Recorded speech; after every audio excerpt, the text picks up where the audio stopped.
at alam naman natin na patapos na nga ang buwan ng Hunyo.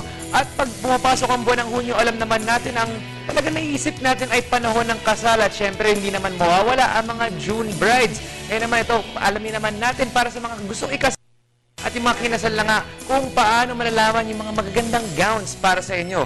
Yan ang tinutukan natin sa One Life. Good morning, boss. June na naman. Ibig sabihin, ito ang buwan kung saan maraming nagpapakasal. Kaya sa ating mga boss dyan na June bride, naku, mukhang makakatulong ako sa inyo. Dahil this morning, may binisita akong isang napakagandang fashion designer na nagkikreate ng beautiful bridal gowns. Halika't excited na akong ikasal. Interviewin si Miss Camille Garcia Cruz. Miss Camille, what inspires you to create refined and polished bridal gowns? I think it really starts with the bride, her personality, her sense of style, her attitude. Siyempre, binabagay ko rin kung ano talaga yung sa tingin kong babagay talaga sa kanya. Pero of course, I have to infuse also my own design aesthetics. And I'm also inspired by art or architecture. Actually, it can come from anything eh. So, kahit sa kanta, so marami naman paghuhugutan ng inspirasyon.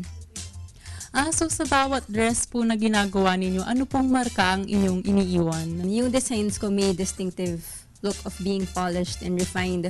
Hindi po kasi ako yung type of designer na mahilig maglagay ng kung ano-anong accents. Kasi ayoko talaga yung look na parang Christmas tree or yung masyadong overwhelming. Kasi for me, the bridal gown is there to highlight the bride. Hindi ma-distract yung mga tao sa gown kaysa sa bride. Kasi syempre yung mukha pa rin niya dapat yung titingnan mo eh. So kumbaga yung gown niya, it'll frame her figure. So it's there to highlight her beauty, kunwari her assets, but not to veer away from her. Totoo po bang tuwing June marami pong nagpapakasal? Actually, sa isip na maraming June bride, kasi di ba sa States meron tayong spring bride, pero wala po tayong spring sa Pilipinas. Although sa Pilipinas, ang peak season talaga is December. So tuwing December pala talaga dito sa ating bansa. Ano naman po bang masasabi niyo sa motive ni Maricar Reyes at ni Mr. Richard Wood? Siyempre, di ba, usap-usapan po talaga ang kanilang kasal. Di ba black nga yung motive ng entourage nila? I think now there are really no rules. So if you want to go for black, then that's fine. Marami naman pong bride ngayon na mas modern, mas courageous, and mas may maging iba. Kasi ngayon, ayaw na natin yung pare-pareho lahat. Gusto natin, iiba tayo. So, palagi ko, it's good that, she's doing something that's unconventional. It's actually even more memorable that way. Alam niyo ba mga boss na si Miss Camille hindi nag-uulit ng design sa kanyang client o gumagaya ng ibang design sa ibang designer? Nakagawa na po ba kayo ng isang black bridal gown? Wala pa naman akong ginagawang black na bridal gown, pero may nagawa na akong gray. Tsaka may nagawa na rin akong purple na wedding gown. Or pink. Meron na rin. May mga bride na they want to be different. Siguro gusto talaga nila mag-stand out talaga sila. And baka yun din yung bagay sa personality din nila. Miss Camille, nakagawa na po ba kayo ng isang weird o medyo kakaibang bridal gown sa inyong client? I don't think may weird naman na wedding gown. Or it's very subjective.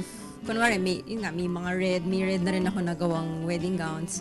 Wala namang weird. Ano lang, more of, let's say, it can be unique or pwedeng medyo kakaiba. Pero, I think yung general rule naman is, it still has to look decent and proper. Miss Camille, gano'n naman po ba kahalaga ang isang bridal gown sa isang babae? I think napaka talaga. Kumbaga, yung pagkakataon mo maging prinsesa for at least one day, diba? Or for one night. Tsaka kasi sa wedding, aminin na natin, hindi naman talaga tinitingnan ng groom. Yung bride naman talaga, tinitingnan, wala naman, para kumbaga, para nagiging accessory na nga lang si groom sa bride eh. Si bride talaga yung star. It's really her day. So, of course, it's a once in a lifetime. Iniimbitahan ko po kayo lahat na beautiful bosses to come visit my boutique. It's located at the Glass Garden Events Venue at 257 Evangelista Avenue, Barangay Santolan, Pasig City. Or you can also check my website. It's at www.camille-garcia.com. And of course, my sample works, you can view it there also. Naku mga boss, nasa na ba yung Prince Charming ko? Ikaw na lang talaga yung hinihintay ko. Ito, perfect na. Meron ng gown. Ikaw na lang talaga. Ay naku, sige na. I-feel ko muna tong wedding gown na to. At ako po ulit si Carla Paderna for One Life.